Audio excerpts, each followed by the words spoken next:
Being a black solo traveler has been life-changing. See, I grew up in America. And America has a long history of racism, where black people have been murdered, enslaved, imprisoned, exploited, made to feel like second-class citizens in a country that we built. And if we're treated this poorly in our own country, what happens if we move to another person's country? How can we expect better from abroad than we can expect home?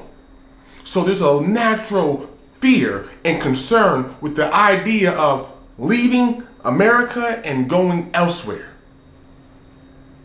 So when I was saying I want to move abroad, I was getting resistance, not as hate, but as a natural concern.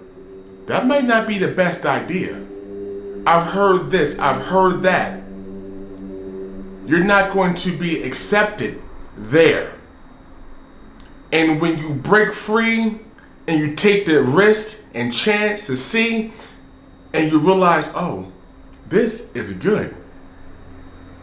This was healthy.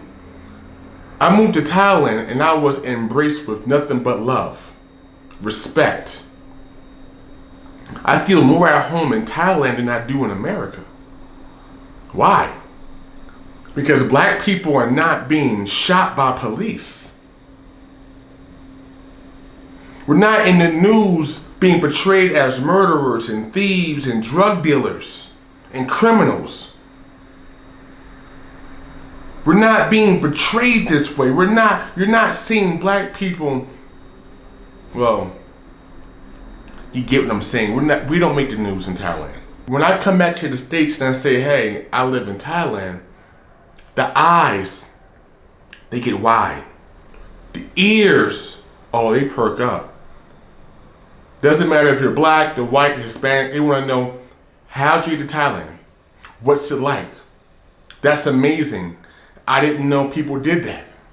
Growing up, the idea of wanting to live overseas meant you had to join the military, be an athlete, work for an airline. It wasn't common that a person just packs up, moves overseas.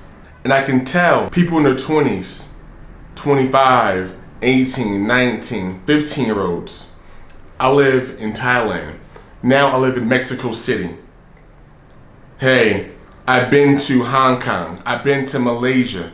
I'm going to Dubai. I'm going to Bali. I'm going to whatever. So when I can tell someone who is 21, hey, you ever thought about moving to a different country? And the first question I get, well, why would I do that? Hey, what's your rent cost? Hey, how much is your car note? How much money do you have to make to be comfortable here? And when they answer those questions, I say, well, this is what I pay. Their jaws drop. How much? Your rent's $400? Wait, you can get a whole house for $250? Really? You can do that? Wait, you have a motorcycle? Or a motorbike, whatever? You pay $70 a month for it? Wait, fuel's $4 to fill it up? It lasts 2 weeks? Really? Wait, food costs you $3 for a meal? At a restaurant? You lying.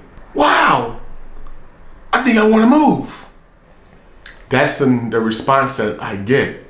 That look in their eye, and you start seeing the gears in their head are turning. And next thing I say is, hey, find an online job. Hey, do you have a college degree? Because if you do, you can get a job online as a teacher globally. You might not want to be a teacher, but if you're making 3,000 USD a month and your bills are costing 800 a month, well, in 1 year, guess what?